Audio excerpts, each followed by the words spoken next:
Ito ang deal natin. Yung mga working mom na nag-apply ng leave, kailangan kita para maparesign na lang sila sa trabaho. Gumawa ka ng sitwasyon kung saan no choice tayo, kundi tanggalin sila sa kumpanya. Kapag nagawa mo yun, ibabalik ko sa iyo ang dating posisyon mo bilang manager.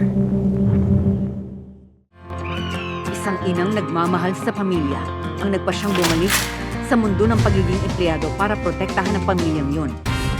Ang bawat pasya, may iba-ibang kinahantungan. Yon ang batas ng kalikasan. Para makatagal ako sa mundong ito, kailangan kong tapakan at hakbangan ang mga mahihina. Bawat pasya, hindi na mababawi pa.